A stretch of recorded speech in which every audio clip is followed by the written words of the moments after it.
mercury waste management. And this is one of the series of the online sessions we call Minamata Online, and today's session is about the mercury waste management. So before starting, I'd like to provide a bit of housekeeping notes.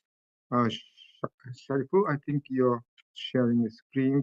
Can you go to this housekeeping note? Yes. So please note that we are recording and the web streaming this session, and we will have a question and answer session after the presentations, and we are going to respond to the written questions in the chat.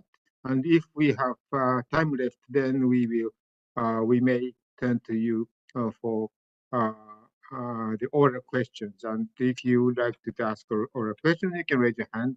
But this is just in case we have time left. So I think this is it, and we can start. So first, I'd like to invite Ms. Ocean Dyer of the Swiss federal government, and who has provided the funding for all these capacity building activities. Ocean, for yours. Thank you very much. And ladies and gentlemen, dear colleague, on behalf of the Swiss government, it is my pleasure to welcome you to this webinar on mercury waste management and to mark the launch of capacity building materials on this important topic. Mercury contamination and the implementation of the Minamata Convention are critical topics that transcend boundaries. Switzerland is proud to have played a significant role in the establishment of the Minamata Convention, a landmark treaty aimed at protecting both human health and the environment from the harmful effects of mercury. We have consistently supported ongoing work under the convention and remain dedicated to fostering international collaboration to tackle the challenges posed by mercury pollution.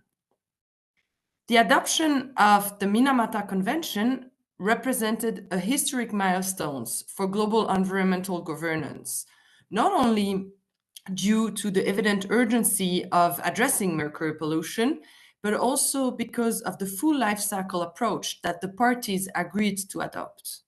This approach ensures that the convention addresses mercury at every stage, from mining to reuse and disposal, allowing for a holistic framework to minimize its impact. Among the critical yet complex aspects of the convention's implementation is the effective management of mercury waste, the topic that is occupying us today. This involves identifying mercury waste, ensuring environmentally sound management practices, regulating transboundary transport, and guaranteeing safe disposal, all while establishing necessary regulatory measures to support these actions. So a lot of things to do. We are therefore very pleased with the development of clear and user-friendly capacity building materials by the Minamata Convention Secretariat in collaboration with the Basel Convention. We're confident that these materials will support countries in establishing robust systems for managing mercury waste at the national and local levels. Moreover, they will encourage the meaningful use of synergies between the Minamata and the Basel Conventions, further reinforcing the implementation of both agreements. This collaboration between the Minamata and Basel Convention is a valuable approach that could also be used for the remediation of contaminated sites, for example, or even inspire other multilateral environmental agreements. By strengthening links within the global cluster on chemicals and waste, reinforcing our mutual efforts and learning from one another, we enhance our ability to address both present and future challenges. In closing, I would like to thank the Secretariat of the Minamata Convention for preparing this valuable material and for organizing this very important webinar. I would also like to express my sincere appreciation to all of you that are participating online here today Your participation in this webinar is a testament to the global nature of this issue and our shared commitment to the objectives of the Minamata Convention. I wish you a very pleasant and informal webinar, and I thank you very much.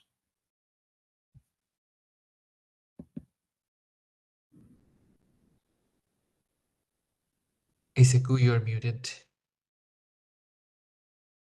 Sorry, this always happens. So thank you, Ocean, for your very kind words, and of course for your the generous funding from the Swiss federal government, as well as the substantive support.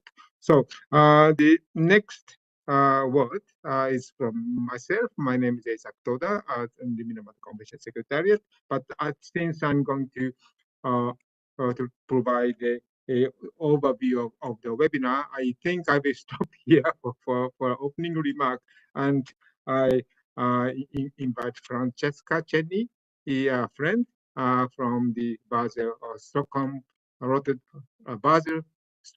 Stockholm Convention Secretariat. Francesca, for you. Thank you very much to all of you connected today, and thank you to Isako and to Ocean. Good morning, good afternoon to all the participants. The training webinar on mercury waste management where you participate today is based on the technical guidelines on ESM of mercury waste adopted by in the current version by the Basel Convention at the 15th meeting in 2022. The training on mercury waste, ESM of mercury waste, is an example of cooperation between the BRS and the Minamata Convention Secretariats. Since the negotiations of the Minamata Convention, cooperation has been ongoing for an harmonious development of the text of the Convention, of the Minamata Convention, and after its adoption, for a coordinated implementation of both the Minamata and the Basel Conventions by parties. This cooperation was established also among technical groups on mercury waste under both conventions to facilitate their coordinated implementation.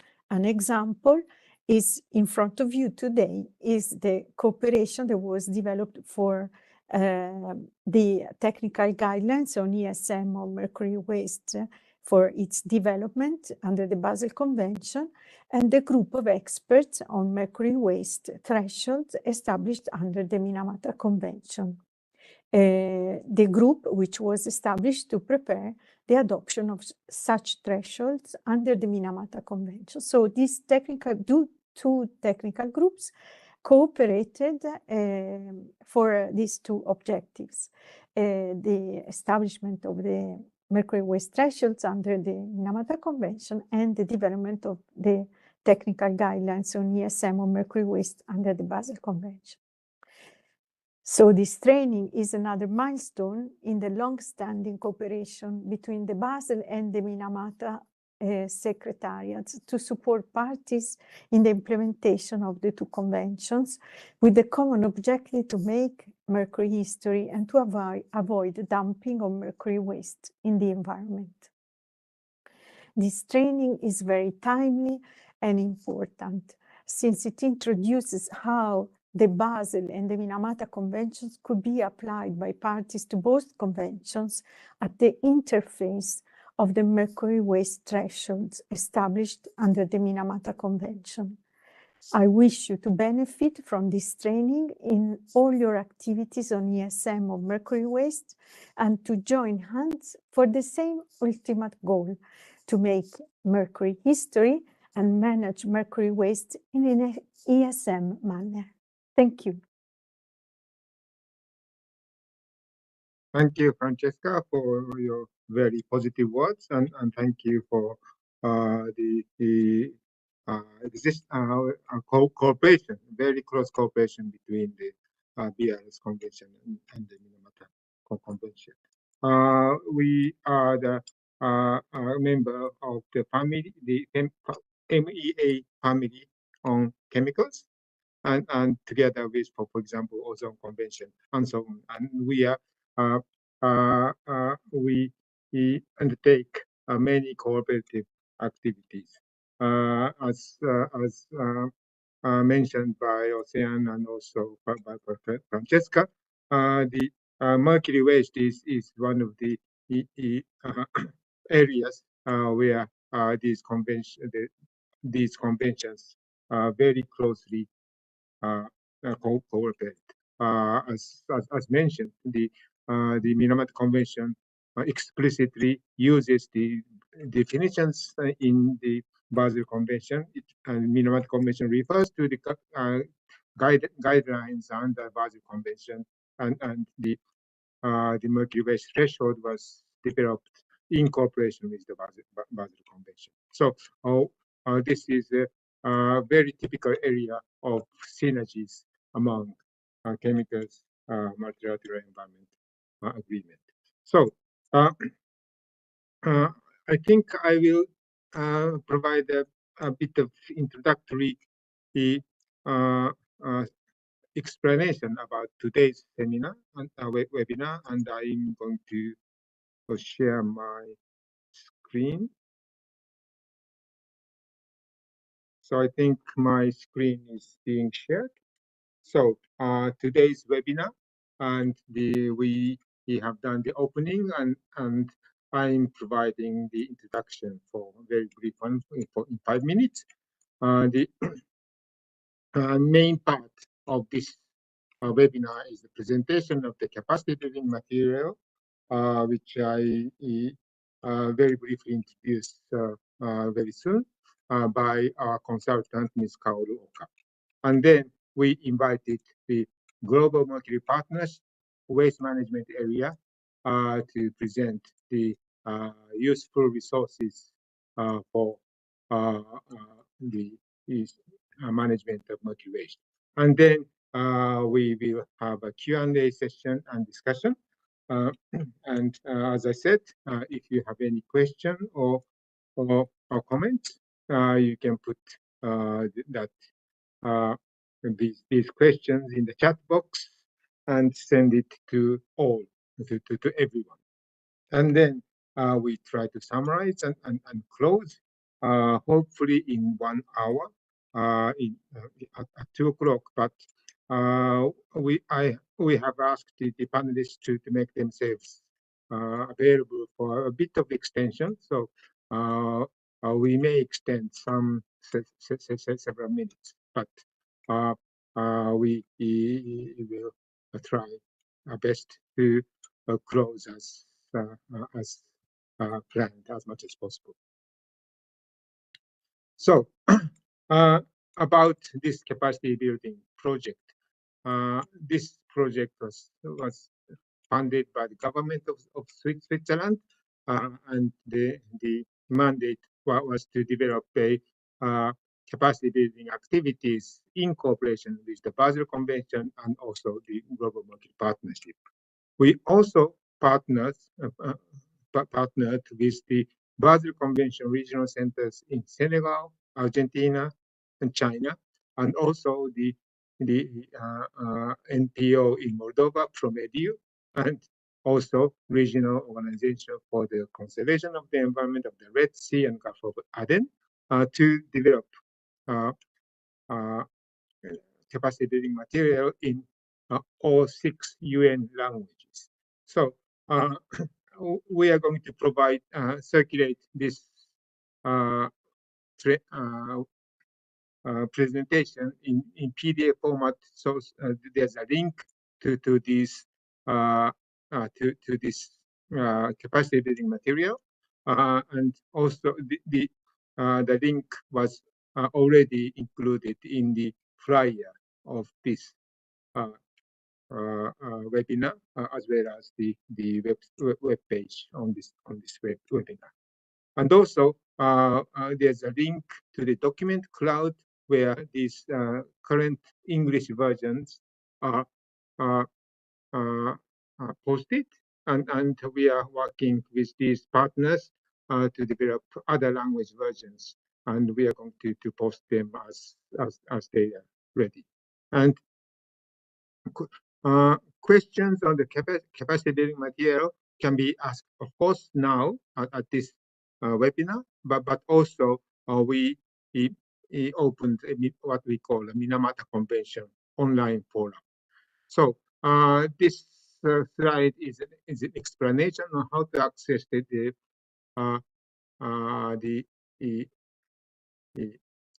online forum. So first you have to register. If you haven't done so, we use this forum for all the other material on mercury-added products. So if you have accessed this forum, you don't need to register again. You should have a password from that time. But if you have not registered, you have to register, and then you go to the Minamata forum website where you can post questions. And the forum will be open until the end of this year. So I would like to touch a little bit upon the very recent decision of the Conference of the Parties on Mercury Waste. At the fifth meeting of the Conference of the Parties, the COP agreed on the threshold on the mercury waste. As Kaoru will present later, the mercury waste is categorized into three types. One, waste consisting of mercury. The second, waste containing mercury, and the third, waste contaminated with mercury. And the COP5 agreed on the threshold for the waste contaminated with mercury, with the condition that the party may use a different approach. And if that a party use a different approach than this 15 milligram per kilogram threshold, then that party needs to inform the Secretariat, and the Secretariat will make that information available. So far, we have not received any notification about the use of this alternative approach, but if when we receive, we will post this on the website. Also, the COP decided that the COP will come back to the issue of the threshold at COP7 in 3 years from now, and for that purpose, the COP invited parties to submit relevant information. And also, the COP5 decision 5/10 invited parties to submit information for the consideration at COP6 next year on any the waste management regulation and programs, so that the COP6 can discuss the necessity of the any guidance or the conditions for the mercury waste management. We have received, I think, 6 submissions already by the deadline of 31st of October, and the submission has been closed. But if any party missed this deadline, please submit as soon as possible, so that we can put together the information by the end of this year. Okay, so my last slide is about the implementation of the convention provisions on mercury waste. And from the national reporting, we note that the 90 parties have responded that they have took measures to manage the mercury waste in the sound manner. And also, in the very recent short national reporting, we asked the question about the final disposal facilities for waste consisting of mercury, and we have received 28 responses that they have disposal facilities for the waste consisting of mercury. So I'm not going into details, but parties reported on the disposal methods, but with our review, it seems that some parties reported on the other different type of waste, not waste consisting of mercury, but waste contaminated with mercury. So we are going to reach out to these parties to confirm their responses. And these pieces of information have been put together in the document for the implementation and compliance committee linked from this page. So yeah, the final page, final slide is about the capacity building material that we have on our website. So I'm not going into detail. So thank you for your attention, and I then invite Kaoru to present the current version of the capacity building material. Kaoru, the floor is yours.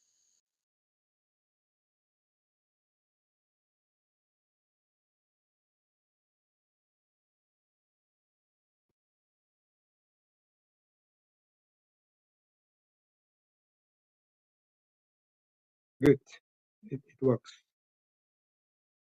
So I think you may be on mute.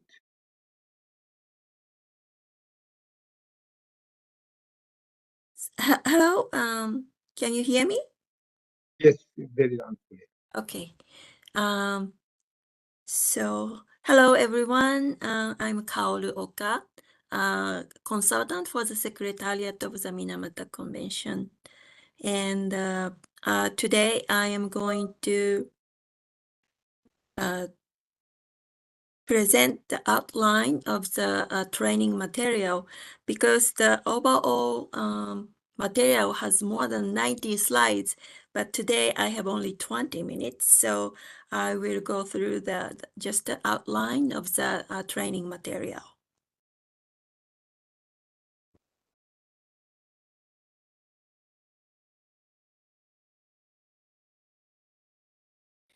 So this training material was developed to support the capacity building to manage mercury waste. The main audience is set as government officials. This training material is organized in 6 sections. Module 1 is on the introduction to mercury, the Minamata Convention, and mercury waste. This module explains the following items. Items with an asterisk have similar contents to those in the training material for mercury-added products. Items specific to mercury waste are concept of mercury management, definition of waste and mercury waste, and obligations of parties under Article 11 of the Minamata Convention. And Module 2 is about identification of mercury waste. And this module explains 3 different types of mercury waste. Waste consisting of mercury or mercury compounds, and waste containing mercury or mercury compounds, and waste contaminated with mercury or mercury compounds. As for waste consisting of mercury or mercury compounds, there is no threshold. So waste consisting of mercury or mercury compounds are mercury or mercury compounds that have become waste. Table 1 in decision MC3/5, which is a list of waste consisting of mercury or mercury compounds, is explained in this section. Also, excess mercury from decommissioning of chloralkali facilities is categorized as waste consisting of mercury or mercury compounds, according to Article 3 of the Minamata Convention. and relevant provisions are also introduced. And as for waste containing mercury or mercury compounds, there is also no threshold. So this waste category covers all the waste of mercury-added products. Table 2 in decision MC3/5, which is a non-exhaustive list of waste containing mercury or mercury compounds, is explained in this section. In addition, examples of mercury-added products with photos are included. We have to note that not only the mercury-added products listed in Annex A of the Minamata Convention, but all the other mercury-added products that have become waste are waste containing mercury or mercury compounds. And there is a slide on Q&A about categorization of waste of mercury-added products after they are treated. Mercury extracted or recovered from waste of mercury-added products is then categorized as waste consisting of mercury or mercury compounds. Remaining materials such as glasses and metals are then categorized as waste contaminated with mercury or mercury compounds if they still contain mercury or mercury compounds. As for waste contaminated with mercury or mercury compounds, there is a threshold of 15 milligram per kilogram. Also, a party may use a different threshold when an approach different from thresholds. So conditions for the use of different threshold or an approach are explained in this section. Table 3 in decision MC3/5, which is an indicative list of waste contaminated with mercury or mercury compounds, is explained in this section. As for overburden, waste rock, and tailings from mining other than primary mercury mining, they are excluded from the definition of mercury waste unless they contain mercury or mercury compounds above certain thresholds. At present, the thresholds are set for tailings from mining other than primary mercury mining. A flowchart to identify tailings from mining other than primary mercury mining as mercury waste is introduced in this section. Also, there is a slide on Q&A about tailings from ASGM. The tailings from ASGM are included in the indicative list of waste contaminated with mercury or mercury compounds. However, because it is unrealistic to identify a total mercury content of tailings from ASGM and to treat such tailings under a general waste management system, the COP decided that no threshold needs to be established for such tailings, and such tailings should be managed in an environmentally sound manner, pursuant to Article 7 of the Minamata Convention and in line with the national action plans. And Module 3 is about obligations under the Minamata Convention. And this module explains 3 obligations on mercury waste under the Minamata Convention: environmentally sound management and limitation of recovery, recycle, reclamation, and reuse, and transport across international boundaries. And Module 4 is about environmentally sound management of mercury waste.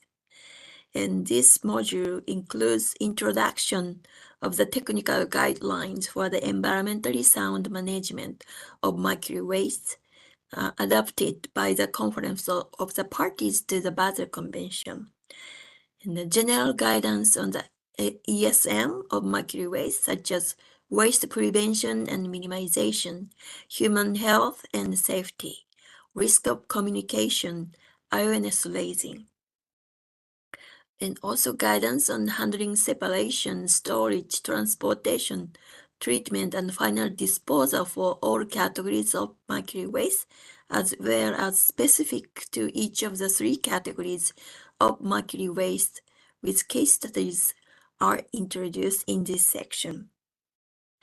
Module 4 is a summary of the Basel technical guidelines, but items in bold letters have enhanced content.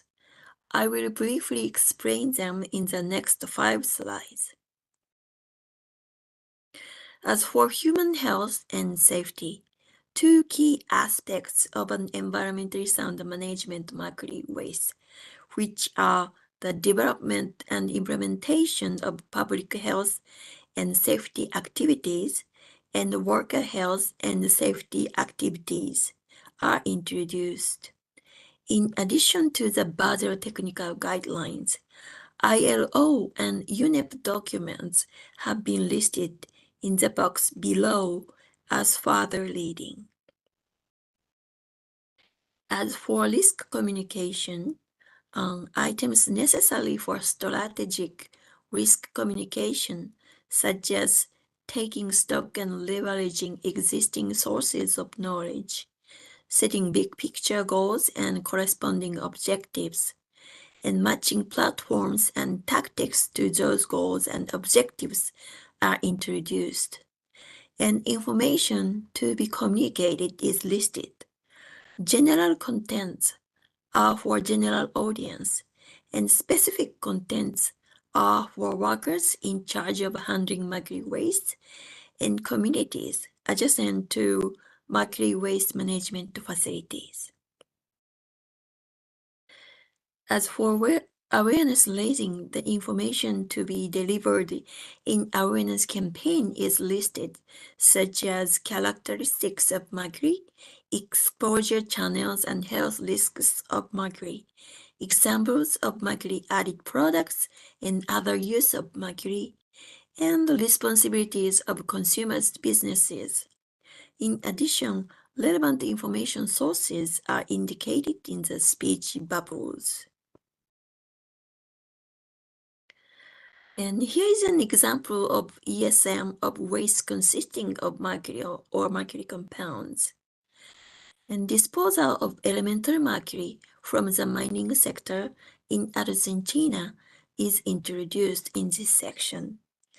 Elemental mercury is exported to the country where its stabilization to mercury sulfide is possible, and then mercury sulfide is sent for final disposal to a salt mine. The mining company is providing financial resources, and the national authority controls and monitor and provide the technical assistance and issue the necessary permits for operation and the national transit and export.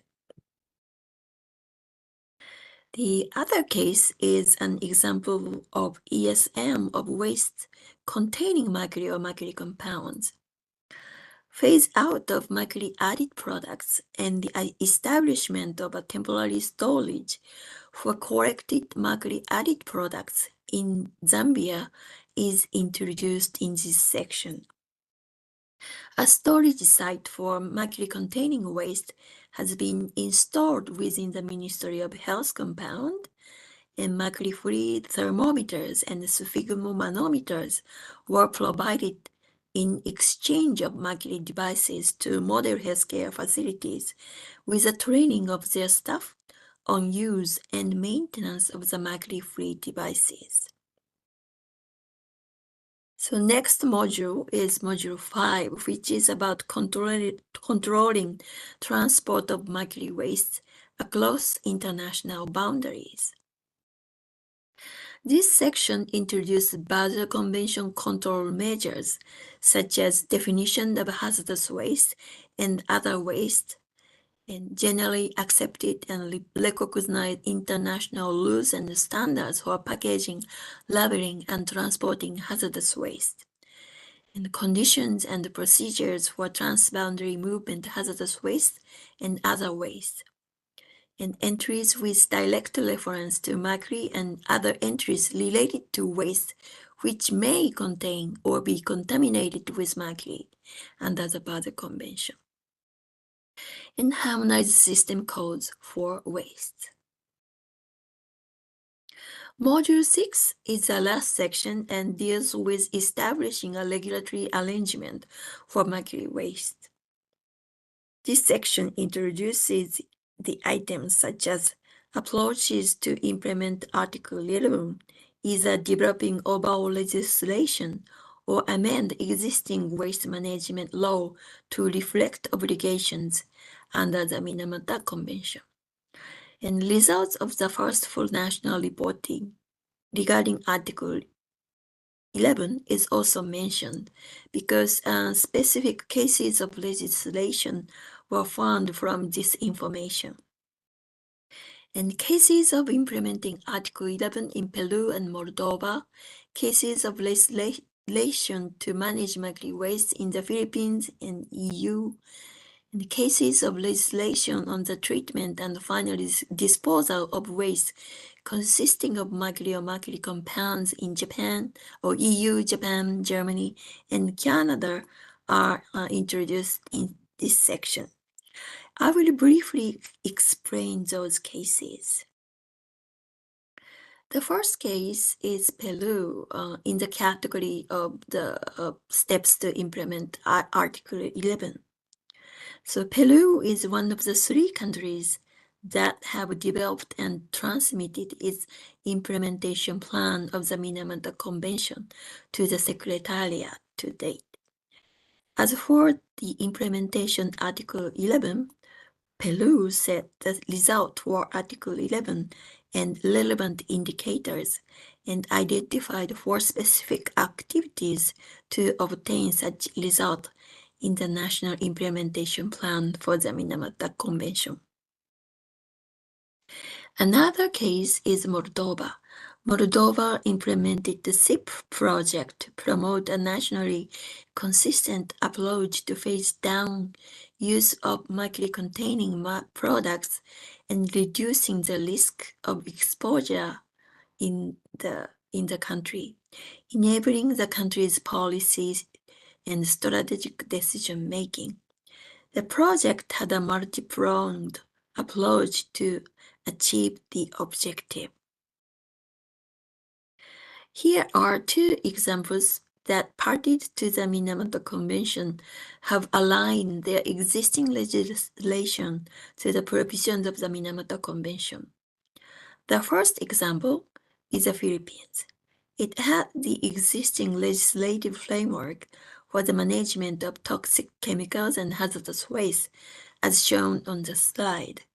During the preparation of the Minamata initial assessment, the Philippines identified gaps between existing laws and regulations on hazardous waste management and Article 11 of the Minamata Convention as a need to update specific department administrative orders. One of the department administrative orders is being amended. The next example is EU. The European Parliament and the Council adopted the regulation of mercury to complement the existing EU's legal framework and lay down the provisions that are needed to ensure the complete alignment of the EU's legal framework with the Minamata Convention, so that the EU and its member states are able to respectively approve or ratify that implement that convention. And since the number of parties with facilities for final disposal of waste consisting of mercury or mercury compounds is small, I assume that examples of regulations on the treatment and the final disposal of waste consisting of mercury or mercury compounds would be helpful. Requirements for the treatment of waste consisting of mercury or mercury compounds in EU and Japan are introduced as examples in this section. EU requires conversion of metallic mercury as waste to mercury sulfide or comparable mercury compounds that is equally or more stable and equally or less soluble in water. And Japan requires sulfurization and solidification of waste consisting of mercury and specifies the purity of mercury and the ratio of sulfur to mercury. And after stabilization and solidification, waste consisting of mercury or mercury compounds can be finally disposed of.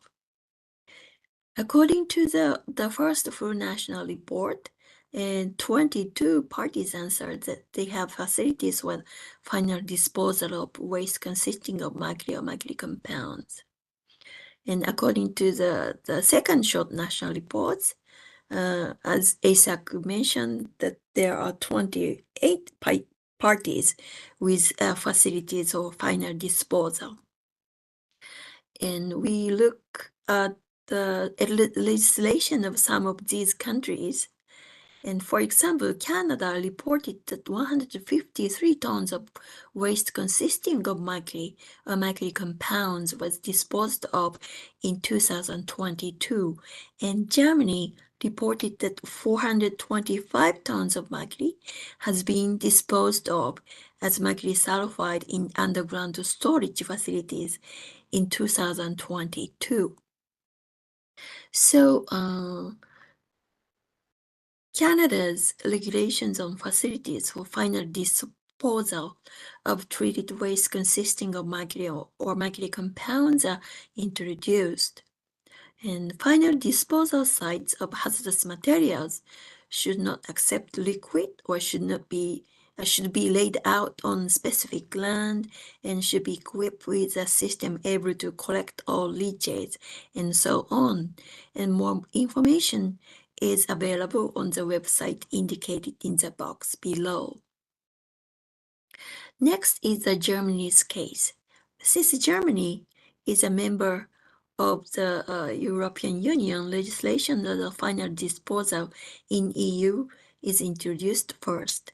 EU requires metallic mercury as waste that underwent conversion to be disposable in salt mines, deep underground hard rock formations, or above ground facilities with specific conditions.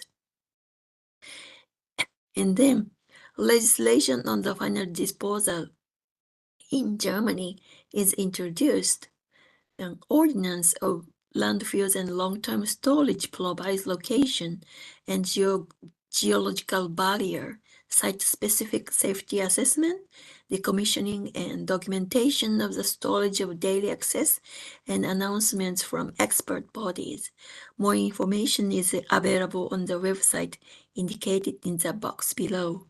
And this is the end of Module 6. And the last part is a list of useful information sources available from the website. So thank you very much for your attention, and we welcome your comments and questions. Thank you. Thank you, Kaoru, for your very insightful presentation and for your work to develop this very useful capacity building material. And as she said, this is only a part of the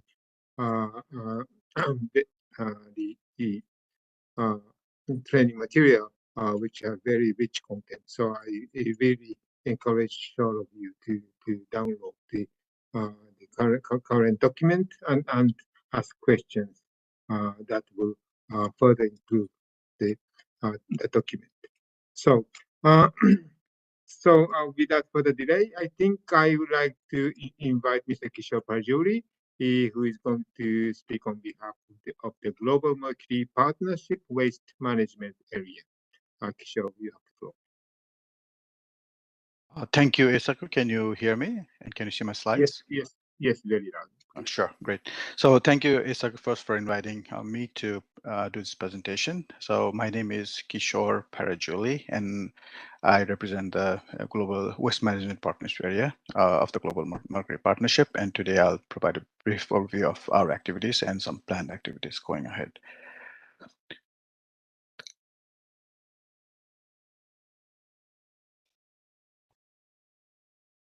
Sorry.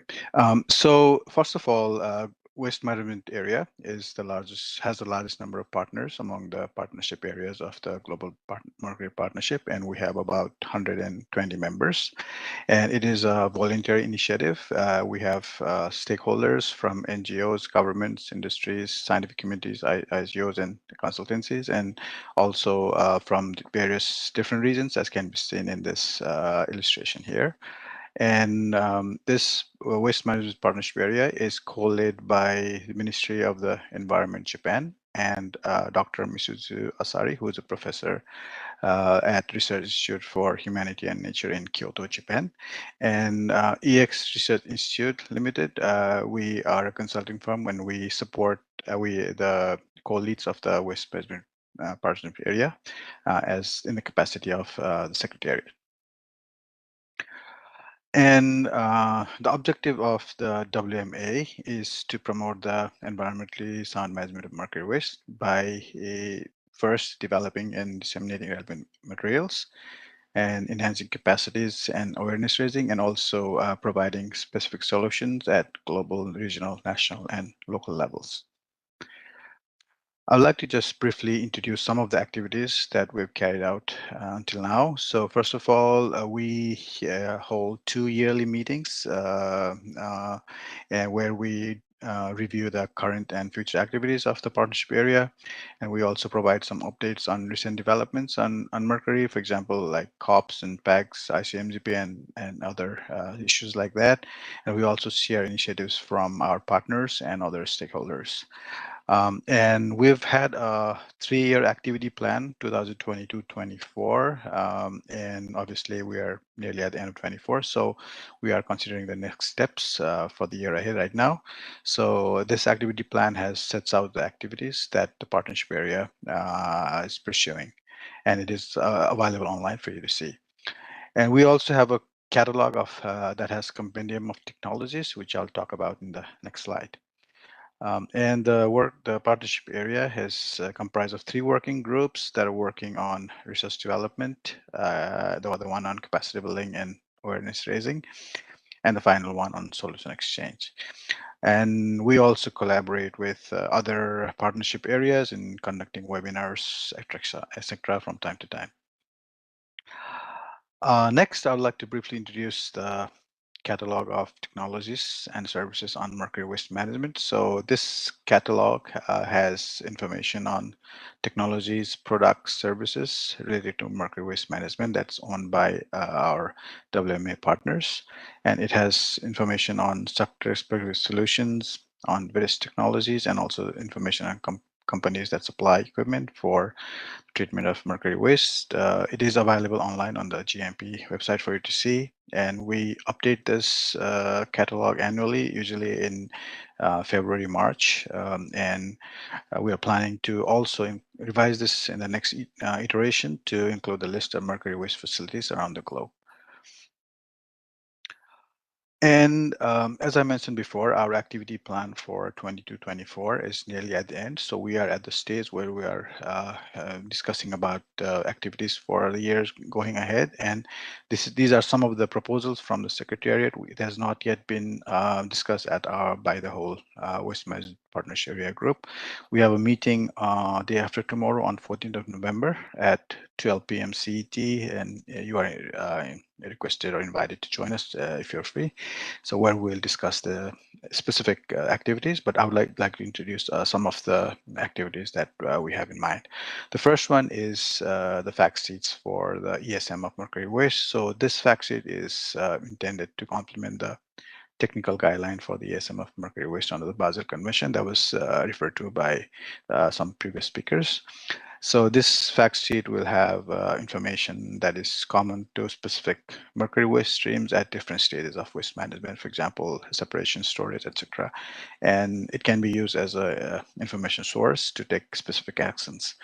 And we have drafted a fact sheet for non-electronic devices containing mercury, and we are planning to prepare a new one for oil and gas, waste from oil and gas.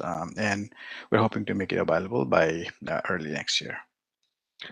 The next one is a compilation of case studies the TBM, transport and movement of mercury waste. So as we all know, Article 11 of the Minamata Convention and the Basel Convention have specific requirement on ESMF and also the transport and movement of mercury waste.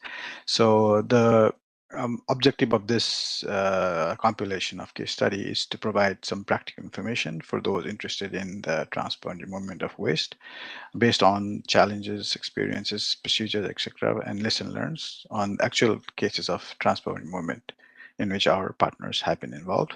So again, we are hoping to collect information from our partners and make it available online by March of 25.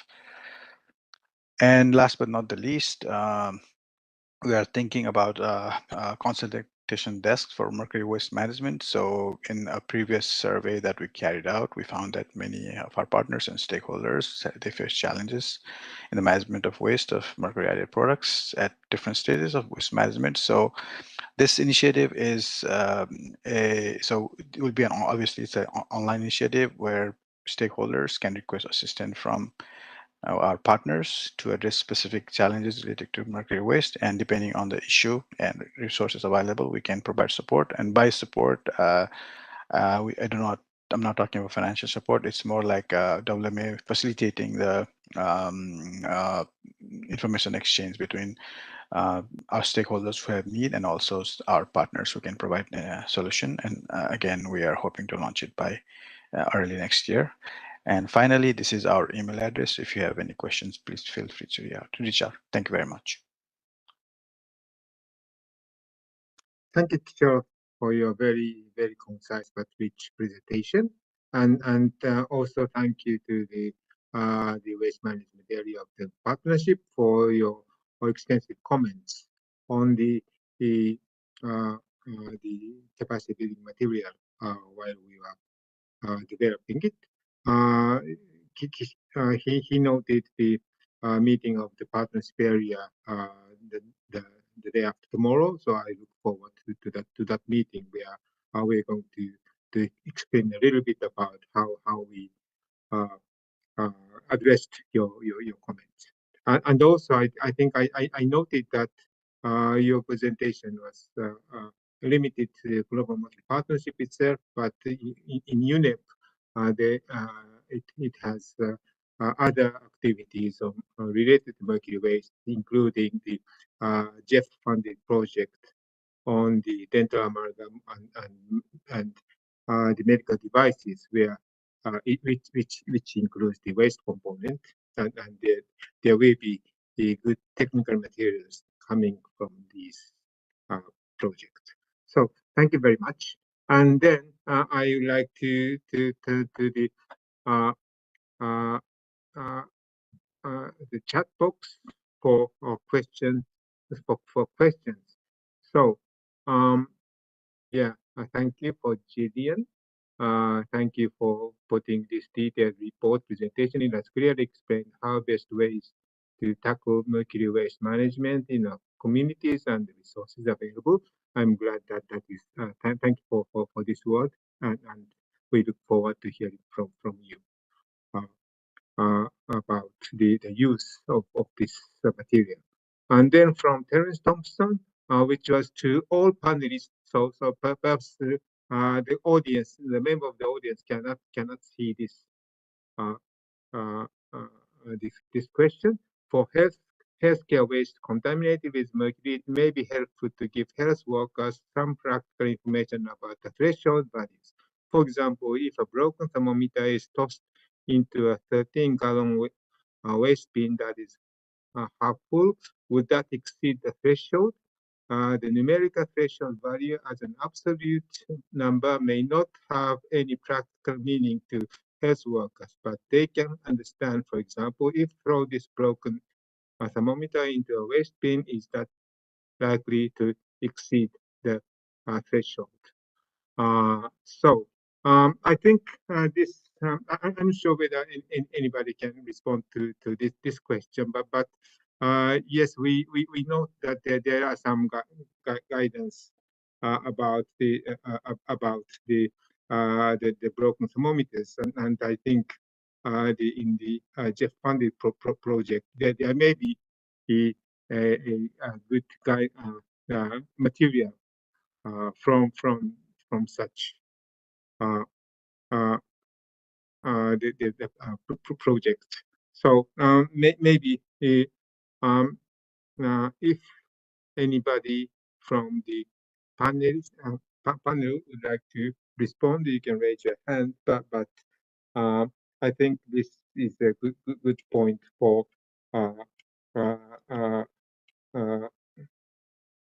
enhancing this material with the further reading and reference material and so on. But if you would like to jump in, please please don't hesitate to do so. And while waiting for other questions, I received a private message from one participant about the trade in mercury, and this reminds me that there are three trade-related provisions in the Minamata Convention, and one is the transboundary the transport of mercury waste across the international boundaries, and then but the first one is the trade of mercury itself, and it is basically the prior informed consent procedures. So all the parties need to abide by that requirement, and also the mercury-added products. There is a restriction or phase out of the import and export of mercury-added products. So we are now developing a material for customs officers that they can use in the control of trade in mercury-added products, and mercury waste. So, and I think this, I don't think that there's any other question in the chat, which means that we have some time for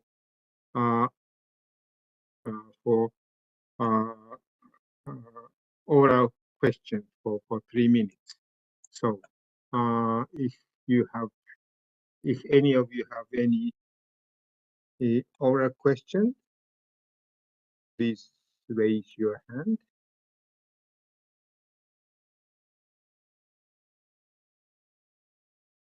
I see none. I think the presentations are so rich that you may have many questions, but you do not have time to prioritize or put it in the right question. So when these material going to be Spanish, partner in Argentina is working on it, and I think we have asked them to translate in a month. So we expect that it will be available by the end of this month. But this is a hope. And also we have posted a link to the 6 language webinars. So in Russian, it will be next week, and for French, Spanish, Chinese, Arabic, it will be in December. So perhaps January you can, yes.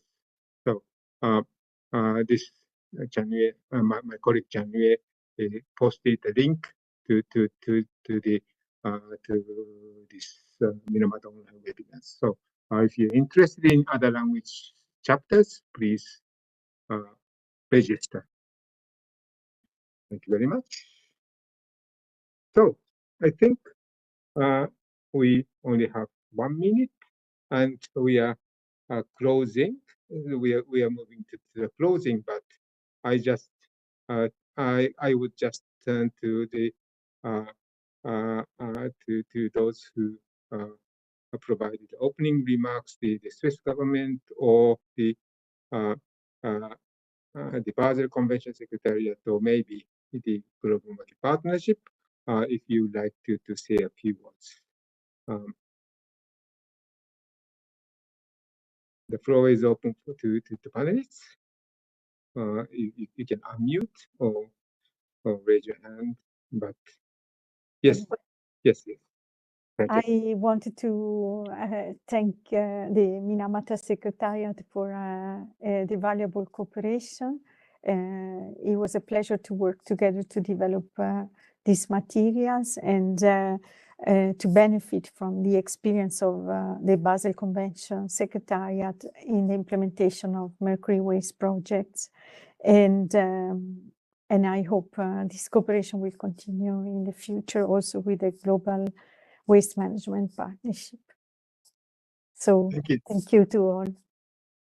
Thank you. So I turn to Kishore first, and then you have the last word. So yeah, thank you very much, Eisaku, and thank you, Francisca. Yes, just to reiterating what I said in my presentation, also like WMA has members from governments, NGOs, industries, IGOs. So we have a multi-stakeholder partnership. So I think we can complement, for example, the capacity building training materials that has been provided. We also can provide a forum for information exchange. So we encourage everyone to participate with us and coordinate with us and have a good partnership. Thank you very much. Thank you, Kishore. Ocean. Thank you. I would like also to reiterate my thanks to the Secretariat of the Minamata Convention and the Secretariat of the Basel Convention for this great collaboration, showing also what it can be made, right, when we collaborate within the cluster on chemicals and waste. And I think this is really a great approach. I'm amazed by the quality of the capacity building materials. I think it's very user-friendly. It's on the point, and it's answering the question one might have on how to implement systems that work. And so for that, reiterating my thanks and looking forward to moving all together on that very important topic. Thank you. Thank you, Ocean. And same from me. And I look forward to receiving questions and also seeing some of you in other language webinars. Thank you very much and have a nice rest of the day. Goodbye. Bye-bye. Thank you. Thank you so much, Kaoru. Thank you.